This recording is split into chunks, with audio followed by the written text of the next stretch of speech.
So all that I have to do to put a new image or iOS image is go to edit, go to preferences. In general, you can see console applications, VNC, topology, wave, etc. Just go to iOS routers over here. You can see that no iOS image has been loaded as of now. So go to a new one. So it'll ask you for an existing image or a new image. Since we don't have any existing image, I'm gonna go for a new image and I'm gonna browse. Okay, over here I've come into GNS iOS. This was the folder where I had all my iOS images. So now what I'm gonna do is I'm gonna store a 3640 router image. I'm gonna load a 3640 iOS image into GNS3. Do OK and then press next. The name is 3600. Next. This is the default RAM of the router and I've kept it was 192 MB and I'm gonna keep it the same. I'm gonna leave everything to be default. Okay, here you can see it has 4 slots. You can configure the slots to be any one of this or you can leave the default ones and finish the process and apply the changes. Okay, so now when you go to the router you can see that the image has been created and you can use it for further purposes. So all I need to do to use this router is to just drag it and drop it over here, and this router is as good as new and you can start working on it.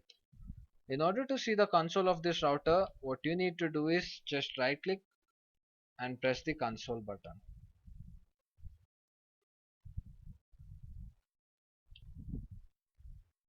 Well, I'm sorry, you didn't see the console image because as you can see over here, the router R1 is still not started yet. Unless you don't start any router, you can't have access to that router. So what you need to do is start the router first. This symbol over here means you're gonna start the router. I press on that symbol, the router is started right now. It shows us the RAM and the CPU consumption. I just press on the console and I get the router console screen. So this is how a router boots up. So here on the console you can see how the image was loaded. Launching the iOS image was launched. It was a binary file and then the image was loaded, and now you have come to the global mode. In order to configure anything on the router, the first thing that you need is to go to the configuration mode. In order to do that, you have to type the command conf t.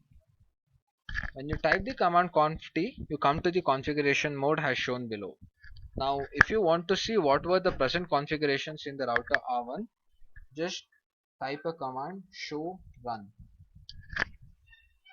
Do show run. I'm sorry. So you can see the complete configuration of the router. Since this is a new router and we haven't configured anything on it as of now, you'll see that most of it is empty. It only contains the interfaces and nothing else but that. Well, there are generally 3 modes in the console. First one is the global mode, the second one is the configuration mode, and third one is the interface configuration mode. From In order to go from configuration mode to the global mode, all I need to do is just type exit command. And as you can see, the config in the bracket has gone, which means that now you are in global mode. In global mode you can't do much, you can't configure anything on router. All you can do in global mode is that you can see the present configuration of the router, and also you can see if all the interfaces are up, and you can also see the IP addresses on those interfaces. Initially, since I didn't configure anything on this router, if I want to see the interfaces on which IP address is configured, I need to type the command show IP interface brief. Since no configuration has been done as of now, you won't see any of the outputs over here. Now just assume that I want to configure one of the interfaces with an IP address. So what I need to do is go to the interface configuration mode. In order to go to the interface configuration mode, first type the conf t command. You'll come to the global configuration mode, and now you need to go to one proper interface. So just type int followed by a question mark. This question mark will give you all different interfaces that are present over in this router. Well, as you can see over here, when I give the interface followed by question mark, you won't see fast Ethernet or gigabit Ethernet anywhere over here. This means that the router does not have any fast Ethernet or gigabit Ethernet because we didn't configure it. So now I'm gonna show you how do we configure slots with fast Ethernet and gigabit Ethernet on any of the routers.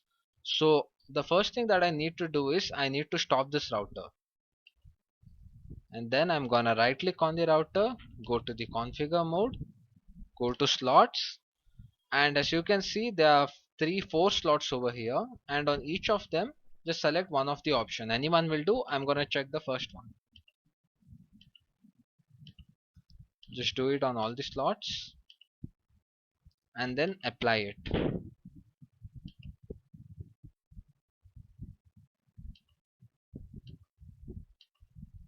Once you're done applying it, start the router again, go to the console mode of the router.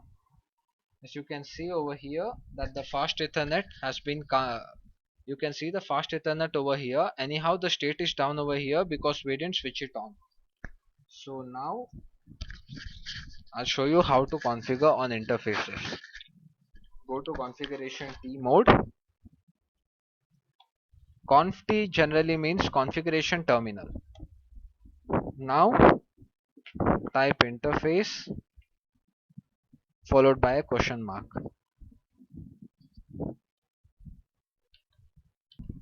Here you can see the fast Ethernet, which means that the fast Ethernet has come up on the router. Now all I have to do is go to any of the fast Ethernet links